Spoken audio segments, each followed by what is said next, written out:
السلام عليكم ورحمة الله. kusoo dhawaada mid kamid ah casharada ka baxa Dhadhan Kitchen. Ayn maanta halkan idin kula wadaagayaa haddaad ka heshid oo ka faa'iidid ha mogaan inaad nagu soo biirtid oo aad ku xirnaatid channeladeena. Casharkaas wuxuu ahaa whole chicken oo la socday qamardi marka waxaan la wadaagayaa qaabkan chickenka oo sameynay. Chickenka haddaad samaysatid wax kasta raacsan kartaa bariis baasto waxaad adigu jeclaatid marka muuqaalka dhameystiran daawada. casharka waxaan ku qaadan doonaa haddii la hela laba cunto kala gaar ah oo haddana israacaya. halkan waxaan ku samaysanaa chicken. ugu horeyn chickenkeena waxaan samayn doonaa inaynu soo karkarsano. halka waxaa ku jira whole chicken, waa chicken dhameystiran. sidoo kale halka waxaa ku jira xawaashidii aan ku darsan lahayn, maraqa kala soo bixi lahayn. halkaas waxa weeyaan bay leafkii, halkan waxa weeyaan xawaashidii qorofkii, heed daboolihii iyo heel cadkii. halkan waxay taal xabad basal ah. halkan waxaa ii yaala baqduunis ama kamsar kolba keeda haysatid ku darsanaysaa. halkan waxaan ku haystaa xabad maraq jumbo ah.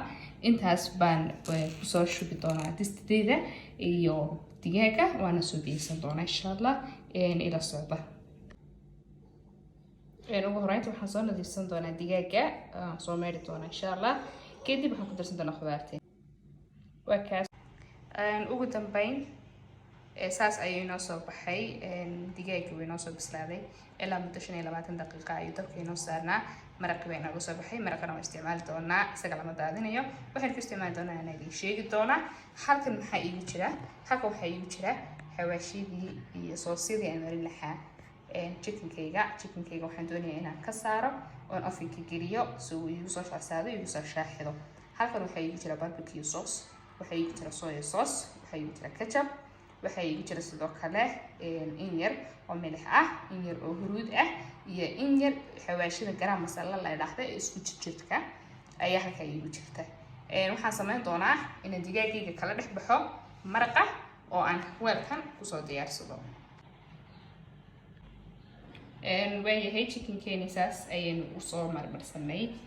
sooskeenu ugu talagalnay koriga hoos baan kusoo mariyey iyo gudihiisaba. marka u horeysa chickenka intaanad marinin maadaama chickenka uu maraq lagu soo dhex karkariyey, si fiican biyaha uga soo qallaji oo biyaha gudaha ku jira iyo kuwa ka da'ayaba ka soo gurori. kadib weelkaaga keenso, xawaashida koriga hoosba ka mari. waxaan gelin doonaa ovenka, xagga saraan kaga shidi doonaa maadaama uu bisil yahayba digaageennii. waxaan samayn doonaa inaynu xagga sare ka garayno. muddada uu ku jirayaana waxa weeyaan ilaa iyo 20 minute oo kale oon kala qaybin doono. marba dhan baan u jeejeedin doonaa. sooskana hadba marba ku celcelin doonaa. sooska markuu ma wada dhamayn waxaan doonayaa inaan 5 minute markuu ku jiro waan soo saarayaa. sooskana haddana ku celinayaa, waan rogayaa, dhaqan kale u rogayaa, kabacdi waan marinayaa haddana saac. marka ila socdo insha allah. waad arkaysaan baan u maleynayaa. saas baan ovenka usoo geliyey, waana ku dhaweeyey qaanada ay laba ka sareeyaan baan soo dhigay. marka dabkana halka u gaaban baan u joojinayaa. saa la socda ilaa iyo 5 minute u horeysa. 5 minute u horeeyay way dhaceen. marka waan soo saarayaa, waana dhaqan kale u rogay. dusha ayaan sooskii haddana ka soo mariyay, inta dhaqan kale u rogay. marka haddana waan ku celinayaa ilaa iyo 10 daqiiqo kale.